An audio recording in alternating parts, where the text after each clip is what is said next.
Hi everyone, विवेक गुरुजी channel में आपका स्वागत है। मैं विवेक सिंह। और देखो, हम लोग फिर से बात करते हैं, अच्छे से समझते हैं। Reading the new education policy, this article is published in explain column of Indian express newspaper. तो वहाँ पे हम उसको देखेंगे। ये जो एजुकेशन पॉलिसी है उसको थोड़ा और अच्छे से समझते हैं। कल तो मैंने वीडियो डाल दी थी। अब यहाँ पे हम डिटेल एनालिसिस करेंगे इस पूरे बात को लेके, ठीक है। अच्छा, उसी के साथ तुम जाके ये आर्टिकल जरूर पढ़ना कि why it is too early to जज द नेशनल एजुकेशन पॉलिसी, कि इतनी जल्दी क्यों है नेशनल एजुकेशन पॉलिसी के लिए, है ना। ये इतनी जल्दी क्यों थी? जब लॉकडाउन चल रहा है, तमाम चीज़ें चल रही हैं, तो इतना जल्दी जल्दी क्या था एजुकेशन? क्योंकि ये भी एक क्वेश्चन मार्क है, ठीक है। तो ये आर्टिकल आप थोड़ा सा पढ़ सकते हैं, तो थोड़ा आपको वहाँ पे और भी चीज़ें मिलेंगी जानने के लिए, ठीक है। अदरवाइज हम पूरे एजुकेशन पॉलिसी का एनालिसिस करते हैं। लमसम सारे लोगों ने पढ़ लिया होगा। इतने सारे यूट्यूब पे विद्वान हैं कि उन विद्वानों ने अपने जो है विद्वता का प्रदर्शन वहाँ पे कर दिया है, ठीक है। तो हमने थोड़ा सा लेट अपनी विद्वता का प्रदर्शन हम अपनी थोड़ा लेट कर रहे हैं, ताकि हम थोड़ा अच्छे से समझा सके। तो जब भी हम नए एजुकेशन पॉलिसी की बात करते हैं, ये वेडनेसडे को आई। बाकी जो है एजुकेशन मिनिस्ट्री हो गई, एचआरडी मिनिस्ट्री ख़त्म हो गई। पहले एचआरडी मिनिस्टर हुआ करते थे, अब वो एजुकेशन मिनिस्टर हो गए। What purpose does an NEP serve, कि भाई एनईपी का जो है, अगर हम थोड़ा सा हिस्टोरिकल बैकग्राउंड पे जाते हैं तो यहाँ पे पहले ही बताया गया कि जो एजुकेशन है, तो education is one of the very important parameter for the development of a nation, कि किसी भी कंट्री के डेवलपमेंट में एजुकेशन का बहुत बड़ा रोल होता है, ठीक है। डेवलपमेंट में, ग्रोथ में नहीं। तो जब कभी भी हम नेशनल एजुकेशन पॉलिसी की बात करते हैं तो ये कॉम्प्रिहेंसिव डॉक्यूमेंट होता है, ये हमेशा आपको याद रखना है। The need for a policy was first felt in 1964। पहली बार इस पॉलिसी के ऊपर जो है विचार विमर्श 1964 में हुआ, जब कांग्रेस के एमपी सिद्धेश्वर प्रसाद ने क्रिटिसाइज़ किया कि भाई, अगर क्रिटिसाइज़ किया कि भैया 1964 की पॉलिसी को क्रिटिसाइज़ किया कि जो ये गवर्नमेंट पॉलिसी बना रही है इसमें विज़न और फिलॉसफी नहीं दिखाई दे रही है एजुकेशन को लेके। फिर बाद में 17 मेंबर की कमेटी बनी, एजुकेशन कमेटी, जिसके यूजीसी के जो चेयरमैन थे उस समय, जिनका नाम था डीएस कोठारी। उनके अंडर में जो है सबसे पहली एजुकेशन पॉलिसी का फाउंडेशन रखा गया, जिसको पार्लियामेंट में 1968 में क्या किया, पास किया था। ये बात हमेशा याद रखना कि उस समय पार्लियामेंट ने इसको पास किया। आज तो पार्लियामेंट चल नहीं रही है, तब भी नेशनल एजुकेशन पॉलिसी आ गई है। तो थोड़ा ये भी सोचना ज़रूरी है कि विचार विमर्श ज़रूरी है इन सब चीज़ों को लेके। A new education policy usually comes along every few decades, कि हर दशक में एजुकेशन पॉलिसी आती रहती है। India has had 3 to date. अगर इंडिया की बात करते हैं तो ये ऐसे 3 दशक हैं। 1968 में इंदिरा गांधी के टाइम पे आई थी, 1986 में राजीव गांधी के टाइम पे आई थी, और जो 1986 की राजीव गांधी की नेशनल एजुकेशन पॉलिसी थी उसी को रिवाइज किया था 1992 में, किसने, पीवी नरसिम्हा राव ने, ठीक है ना। और अब ये जो तीसरी वाली आपके पास आ रही है वो नरेंद्र मोदी के लीडरशिप में आ रही है। तो what are the key takeaway? The NEP की बात करते हैं। Propose sweeping change in including opening up of Indian higher education to foreign universities, कि सबसे पहली बात तो कि इंडिया के हायर एजुकेशन में हम फॉरेन यूनिवर्सिटीज़ को यहाँ पर उनको इंटरिंग करेंगे, और यूजीसी और all India council for technical education जैसे जो इंस्टीट्यूशन थे इनको डिसमेंटल किया जाएगा, मतलब इनको ख़त्म करके, इनको कंबाइन करके एक रेगुलेटरी बॉडी बनाई जाएगी। और जो सबसे इम्पोर्टेंट पॉइंट है इस पॉलिसी का, introduction of 4 year multidisciplinary undergraduate programme with the multiple exit option, ठीक है, जिसमें बीच बीच में आप एग्जिट कर सकते हैं। और डिसकंटिन्यूएशन ऑफ एमफिल प्रोग्राम, और एमफिल को डिसकंटिन्यू कर दिया गया। ये मेजर चेंजेस हैं। माइनर चेंजेस की हम अभी बात नहीं करेंगे, हम मेजर चेंजेस की बात करेंगे, ठीक है। तो ये भी जानेंगे कि क्या इसके पहले फॉरेन यूनिवर्सिटीज़ के एजुकेशन को इंडिया में लाने की बात नहीं की गई, कि पहली बार की गई थी। और अगर हम वही स्कूल के ऊपर बात करते हैं तो थोड़ा उनका जो करिकुलम है उसको इजी किया जाएगा, बोर्ड एग्ज़ाम इन सब चीज़ों को इजी किया जाएगा, सिलेबस को रिड्यूस किया जाएगा, कोर इसेंशियल चीज़ों पे सोचा जाएगा। और जो बच्चा है, जो स्कूल में बच्चा है, उसको थोड़ा एक्सपेरिमेंटल लर्निंग और क्रिटिकल थिंकिंग के ऊपर उसके फोकस किया जाएगा। ये अच्छी चीज़ है, फाउंडेशन यहीं से बनानी चाहिए, ऐसा बात इसमें लिखा गया है, ठीक है। अच्छा, in a significant shift from the 1986 policy, मतलब 1986 की पॉलिसी से हम दूसरे पॉलिसी की तरफ जा रहे हैं पीएम नरेंद्र मोदी की अगुवाई में, which paused for a 10+2 structure of school education, जिसने 10+2 की स्कूल एजुकेशन के ऊपर क्या लगा दिया, पॉज लगा दिया। The new education policy pitches for a 5+3+3+4। हमें डर लग रहा था कि इसको जोड़ने से 56 ना आ जाए, लेकिन 56 नहीं आया है। 5 3 8 3 11 4 15 ही हो रहा है। लेकिन यार 1 और 5 6 होता है। भगवान जाने तुम लोग ऐसा कोई सोशल नेटवर्किंग पे ऐसा ना बना देना कि 5+3+3+4 = 56, ठीक है ना, कुछ अपना वैसे ज़बरदस्ती का लॉजिक लगा के। बाकी यहाँ पर मुझे कुछ बहुत ज़्यादा बताने की ज़रूरत नहीं है। 3 to 8 ईयर्स फाउंडेशनल स्टेज होगा, 8 से 11 ईयर्स प्री पाराडेटरी रहेगा, और 11 to 14 ईयर मिडिल होगा, और 14 to 18 ईयर सेकेंडरी होगा। अच्छा, चाइल्ड एजुकेशन में जो है सबसे इम्पोर्टेंट बात की गई है, आपको ये बात पता होना चाहिए कि जो मिड डे मील प्रोग्राम है will be extended to preschool children, मतलब प्री स्कूल चिल्ड्रन में भी उसको एक्सटेंड कर दिया गया है कि आओ भैया खाना खाओ और पढ़ो, ठीक है। द नेशनल एजुकेशन पॉलिसी से student until class 5 shall be taught in their mother tongue और रीजनल लैंग्वेज। हम इसकी बात करेंगे, क्या इसके पहले इसकी बात नहीं हुई थी? हुई थी। कब हुई थी उसकी भी बात करेंगे, ठीक है ना। तो ये सारी चीज़ें जो है कुछ चेंजेस आए हैं, ये अच्छी चीज़ है। अगर इसकी आप बात करते हैं कि जो स्कूल एजुकेशन है उसको थोड़ा इजी कर देना चाहिए, और सिलेबस को रिड्यूस कर देना चाहिए, कोर इसेंशियल चीज़ों को रखना चाहिए, और जहाँ तक एक्सपेरिमेंटल लर्निंग और क्रिटिकल थिंकिंग की बात है वो ज़रूरी है। क्योंकि देखो, without base there is no building, और जब बेस नहीं होता है तो बिल्डिंग नहीं होती है। और वैसे भी अगर आप अपने एजुकेशन सिस्टम की बात करते हैं तो उसमें पता नहीं फालतू की चीज़ें कुछ ज़्यादा हैं। और मुझे ये भी पता होना चाहिए कि उस फालतू की चीज़ों में अगर मान लो कि आप डेमोक्रेसी जैसे चैप्टर को एनसीईआरटी से, पॉलिटिकल साइंस से निकालते हो, या फंडामेंटल राइट या ऐसी कुछ चीज़ों को चैप्टर को आप एनसीईआरटी से निकालते हो, तो वहाँ पर तुम जो है आज जो है प्राइम मिनिस्टर नरेंद्र मोदी का लेसन मत डाल देना, ठीक है ना, क्योंकि उसका भी कोई फिर मतलब नहीं होगा, ठीक है ना।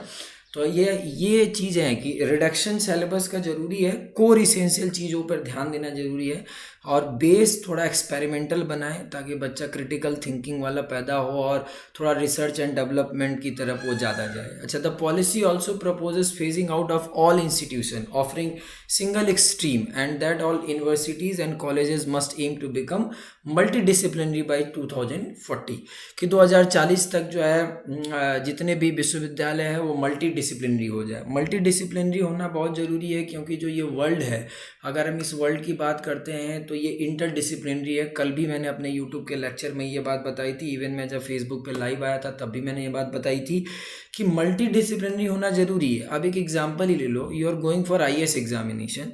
अब आप यूपीएससी का एग्ज़ाम देने जाते हैं तो आपसे हिस्ट्री, ज्योग्राफी, साइंस सारी चीज़ें पूछी जाती है। ऐसा क्यों? Multi disciplinary. क्योंकि अगर आप केवल सिंगल सेंट्रिक रहते हैं, अगर आप स्पेशलिस्ट और जर्नलिस्ट केवल केवल जर्नलिस्ट वाला कॉन्सेप्ट रखे हैं, स्पेशलिस्ट वाला कॉन्सेप्ट नहीं रखे हैं, तब भी बहुत सारी चीज़ें दिक्कत है। कि मतलब मुझे ये वाइट बोर्ड भी लगाने आना चाहिए और साथ ही साथ मुझे पढ़ाने भी आना चाहिए। तो मल्टी डिसिप्लिनरी होना बहुत ज़रूरी है आज के ज़माने में, जिसका इसमें टारगेट रखा गया। How will these reform be implemented? The NEP only provided. अब यहाँ से बहुत इंपॉर्टेंट वर्ड है ओनली, कि the NEP only provided a board direction and is not mandatory to the follow. तो ये केवल बोर्ड का डायरेक्शन होगा, ये ज़रूरी नहीं कि आप इसको फॉलो करें। क्योंकि आपको पता होना चाहिए कि जो एजुकेशन है वो कंकरेंट लिस्ट में आता है। There are 3 list in Indian constitution mention in 7th schedule of the Indian constitution: union list, state list and concurrent list. whenever we talk about the concurrent list, तो concurrent list पे जितने भी matter होते हैं उस matter पे centre और state दोनों मिलकर लॉ बना सकते हैं। और एजुकेशन जो था पहले वो स्टेट लिस्ट में हुआ करता था, 42 अमेंडमेंट 1976 के तहत उसको ट्रांसफ़र करके कहाँ डाला गया? कॉन्करेंट लिस्ट में। इसलिए डाला गया ताकि एजुकेशन जैसे विषय पर स्टेट गवर्नमेंट और सेंट्रल गवर्नमेंट दोनों मिलकर लॉ बना सके। तो ये जो प्रोविज़न है, मतलब जो ये नेशनल एजुकेशन पॉलिसी है, ये केवल एक बोर्ड का डायरेक्शन होगा और ये मैंडेटरी नहीं होगा कि आप इसको फॉलो करें। बाकी जो है सेंटर और स्टेट दोनों मिल के एक कोऑपरेटिव फेडरलिज्म का एग्जांपल लेते हुए इस पे अपना काम करेंगे। This will not happen immediately, ये अभी तुरंत नहीं होगा। द इंकम्बेंट गवर्नमेंट, मतलब जो रूलिंग गवर्नमेंट है, has set a target of 2040 to implement the entire policy, कि जो ये पॉलिसी है इसको 2040 तक का टारगेट रखा गया है कि पूरे इस पॉलिसी को 2040 तक इम्प्लीमेंट करना है। और sufficient fund is also crucial, और बात आपको पता होनी चाहिए कि ऐसी पॉलिसी को चलाने के लिए आपको फंड भी चाहिए। और आपको ये पता होना चाहिए कि 1968 की जो पॉलिसी थी, नेशनल एजुकेशन पॉलिसी, वो क्यों ख़राब हो गई थी, क्योंकि उस समय शॉर्टेज ऑफ फंड था। तो फंड एक बहुत इंपॉर्टेंट चीज़ है, क्योंकि हर चीज़ की स्टार्टिंग जो होती है वो यहीं से होती है, बाप बड़ा ना भैया, सबसे बड़ा रुपया। तो वही वाली बात है कि ये भी आपको पता होना चाहिए कि इतनी जल्दी क्यों थी एजुकेशन पॉलिसी को लेके, जब हमारे पास अभी ऐसे ही इतने हम परेशान हैं। तो कहीं ना कहीं ऐसा तो नहीं ना है कि हम अपने एजुकेशन को प्राइवेटाइज करेंगे, कॉमर्शलाइज करेंगे। और आपको ये भी बात पता होनी चाहिए कि अगर हम अपने एजुकेशन को प्राइवेटाइज और ज़्यादा कॉमर्शलाइज कर देंगे तो हायर एजुकेशन में जिनके पास पैसा है वो तो अपना क्रिटिकल थिंकिंग और इनोवेटिव थिंकिंग वाला काम कर लेंगे, लेकिन जो सोशल और इकोनॉमिकली बैकवर्ड क्लास हैं वो अपना ये काम नहीं कर पाएंगे। और इस पॉलिसी में ये चीज़ जो है बेसिकली क्या है, वो अपसेंट है। पूरी पॉलिसी का आप डॉक्यूमेंट पढ़ लेना, उसमें कहीं भी सोशल और इकोनॉमिक जो है बैकवर्ड लोगों की कोई भी बात नहीं की गई है। क्योंकि पैसा एक बहुत इंपॉर्टेंट चीज़ है, क्योंकि कोई भी पॉलिसी की जो सक्सेस है उसकी इम्प्लीमेंटेशन के साथ साथ उसके फंडिंग पर भी डिपेंड करती है। और साथ ही साथ दूसरे नंबर पर आपको जब ये बता दिया गया कि national education policy is only provided a broad as a board direction, ये केवल एक डायरेक्शन है, समझ में आए कि नहीं है, ये मैंडेटरी नहीं है, क्योंकि ये कंकरेंट लिस्ट में आता है। सेंटर स्टेट दोनों मिल के इस पे अपना कोलैबोरेटिव तरीके से और कोऑपरेटिव फेडरलिज्म का एग्जांपल लेते हुए इस पॉलिसी को इम्प्लीमेंट करेंगे। और कल को अगर हमने टारगेट रखा है कि 2040 तक हम ये सारा काम कर लेंगे, तो this will not happen immediately. तो इसलिए हर जगह व्हाट्सएप पे और यूनिवर्सिटी या इन सब जगहों पे हल्ला करने का भी कोई मतलब नहीं बनता है मेरे हिसाब से। What does the focus on mother tongue regional language mean for English medium school? देखो ये आज ये कोई नई चीज़ नहीं है हमारे देश के लिए, ठीक है ना। बहुत से ऐसे प्राइवेट एजुकेशन है जो जिनको बार बार ये बोला गया कि जो फाउंडेशन वाला स्टार्टिंग वाला जो बच्चे का एज है उसमें आप जो है उसको उसके मदर टंग में पढ़ाइए, फिर भी वो इंग्लिश पढ़ाते थे। समझ में आई कि नहीं आया? लेकिन education is a concurrent subject, तो why which is why the policy clear states that kids will be taught in the their mother tongue और रीजनल लैंग्वेज। इसलिए देखो इसको साफ साफ शब्दों में, ये कोई नई चीज़ नहीं है, इसके पहले भी ये बात की गई है directive principle of state policy के article 45 of the Indian constitution में भी ये सारी बातें मेंशन की गई हैं। How does the government plan to open up higher education to foreign players? देखो ये कोई नई चीज़ नहीं है। अभी भी देखो आप इस पूरे डॉक्यूमेंट में अगर हम ये बात करते हैं कि जितनी भी फॉरेन यूनिवर्सिटीज़ होंगी जो इंडिया में आके अपने इंडिया के कैंपस के साथ कोलैबोरेशन करेंगी, तो वो कैसे करेंगी इसका कोई पैरामीटर इस पॉलिसी में नहीं लिखा गया है। While it does not elaborate the parameter to define the top 100, क्योंकि जो हमारी इनकम्बेंट गवर्नमेंट है वो भी तो QS वर्ल्ड रैंकिंग के हिसाब से डिसाइड करती है कि टॉप 100 कॉलेज कौन से हैं या टॉप 100 यूनिवर्सिटी कौन सी हैं। समझ में आएगी नहीं? हम तो खुद ही अभी तक ये डिसाइड ही नहीं कर पाए कि हम क्या मानक बनाएं कि जिसके आधार पर हम ये बता सकें कि हमारी यूनिवर्सिटी कौन से लेवल पे, कौन NIRF रैंकिंग निकालते हैं वो भी केवल केवल नेशनल लेवल पे निकलती है। वर्ल्ड लेवल पे भाई आप अगर टॉप 100 यूनिवर्सिटी की बात करेंगे तो उसका कोई पैरामीटर तो अभी तक गवर्नमेंट ने बताया भी नहीं है। तो अभी ये भी एक सख्ते में लगता है मेरे हिसाब से। और बाकी it is not clear if a new law, जब तक कि एक कोई नया लॉ नहीं आता है इस चीज़ को लेके कि फॉरेन यूनिवर्सिटीज़ इंडियन यूनिवर्सिटी के साथ कोलैबोरेशन करेंगी जो भारत के टॉप 100 जो यूनिवर्सिटीज़ होंगी, और अभी वो भी हमने पैरामीटर नहीं डिसाइड किया कि वो टॉप 100 यूनिवर्सिटीज़ कौन सी होंगी। इसी तरीके का बिल 2013 में UPA सेकंड गवर्नमेंट ने भी लाया था, जिसमें उन्होंने ये पुश किया था कि भाई फॉरेन यूनिवर्सिटी का टाई अप जो है इंडिया के यूनिवर्सिटी के साथ हो।